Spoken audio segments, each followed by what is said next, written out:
Per essere qui. Un saluto da parte del Presidente Fausto Mura, del Comitato Direttivo e dal Comitato Scientifico dell'Associazione Nino Carlos. L'associazione, come molti di voi sanno, è nata dall'iniziativa degli amici di Nino Carlos e si propone attraverso una serie di attività di diffondere, soprattutto tra le nuove generazioni, quelli che sono stati gli elementi che hanno caratterizzato l'attività politica dell'onorevole Carlos. Lo sviluppo, in particolare lo sviluppo del dialogo democratico e la ricerca di spunti e azioni che possano contribuire alla crescita culturale ed economica del nostro territorio. In altre occasioni e ultimamente anche nel forum che è stato istituito nel sito ninocarlos.it, in cui tutti possono intervenire, l'associazione ha cercato di stimolare il dibattito su diversi e importanti temi.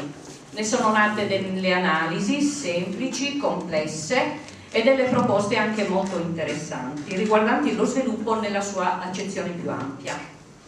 Il 6 maggio ricorreva il 6° anniversario della morte dell'onorevole Carlos e oggi, in occasione di questo nostro primo convegno dell'attività 2008, lo ricordiamo affettuosamente con un minuto di raccoglimento.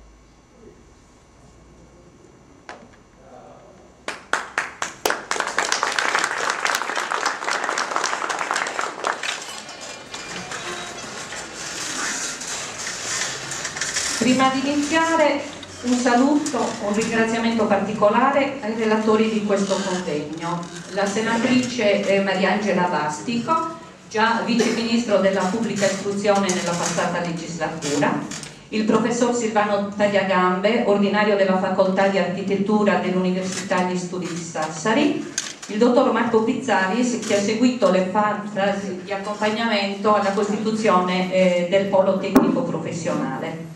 Aveva assicurato la sua presenza all'assessore Mongiu, ma ancora non è arrivata. Ringraziamo i dirigenti qui presenti delle scuole interessate, la professoressa Rosella Uda e il professor Raffaele Transtese, l'assessore provinciale alla pubblica istruzione Tonino Vladu e con piacere tutti quelli che oggi sono intervenuti. Grazie anche alla professoressa Gavinangela Capai, la dirigente dell'istituto, che ci ospita.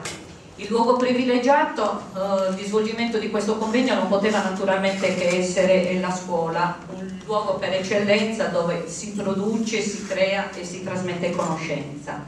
E la città doveva essere per forza Macomer, che nel territorio di Marghine ospita gli istituti superiori e dove dovrebbe concretizzarsi l'idea del polo tecnico professionale.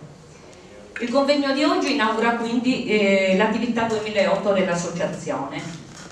Volevo riportare un attimo la vostra attenzione sul titolo del convegno: Conoscenza e istruzione, fattori di crescita del territorio. Il polo tecnico professionale, una proposta per lo sviluppo. Perché nel titolo ritroviamo quelle parole chiave che condurranno le fasi del convegno: conoscenza, istruzione, crescita, sviluppo e territorio. Non è una scelta dettata dal caso, naturalmente. Nasce dalla consapevolezza che la conoscenza sta alla base del nostro fare.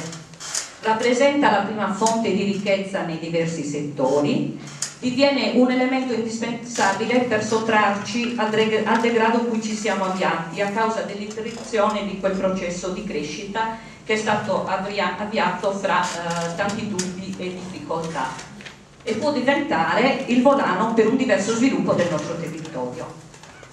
Naturalmente quando parliamo di conoscenza facciamo riferimento all'istruzione, alla formazione, alla scuola più semplicemente, settori che divengono quindi anch'essi centrali ai fini di una crescita economica, dello sviluppo e della sua qualità. Ma gli scenari che abbiamo oggi di fronte non sono molto incoraggianti. Purtroppo il nostro territorio non rallenta solo nel settore economico, rallenta in tutti i settori, istruzione compresa.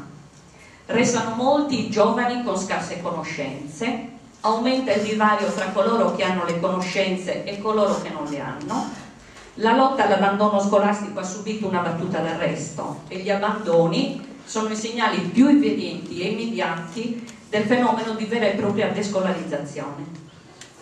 E anche qui è iniziata l'immigrazione dei nostri cervelli, i nostri studenti che sono andati a frequentare i corsi universitari nella penisola non sono rientrati e molti dei nostri laureati ormai stanno partendo. La scuola poi, con la frammentazione dei saperi, talvolta è incapace, nonostante la buona volontà di tutti gli operatori scolastici, di proporsi come motore della conoscenza e ha difficoltà a mettersi in rete con il territorio.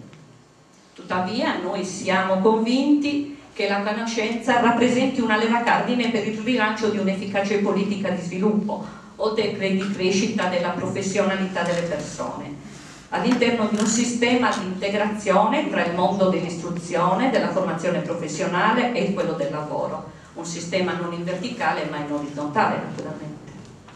Queste le questioni sulle quali oggi porremo la nostra attenzione. In che modo la conoscenza e l'istruzione possono essere assunti come leva di sviluppo in un territorio in sofferenza come il nostro? E come i due sistemi possono interagire? Il polo tecnico professionale può davvero rappresentare un soggetto stimolatore della costruzione di un nuovo progetto di sviluppo? Quali le buone pratiche? Ai relatori la risposta è il compito anche di spiegare il significato di società della conoscenza e il ruolo e il peso dell'istruzione anche alla luce dei più recenti dati OCSE e PISA. E anche il compito di chiarire il significato dei diversi aggettivi che vengono abbinati alla parola polo: territoriale, formativo, tecnico-professionale, perché c'è un po' di confusione. Personalmente poi mi piacerebbe se il professor Tagliagamba potesse socializzare con noi il concetto delle 3 o meglio 4T: tecnologia, talento, tolleranza, territorio. Termino con una considerazione del filosofo francese Laurent su cui riflettere. La realtà è complessa e piena di contraddizioni che sono una vera sfida alla conoscenza. Per affrontare tale complessità non basta semplicemente giustapporre frammenti di saperi diversi. Occorre trovare il modo per farli interagire all'interno di una nuova prospettiva.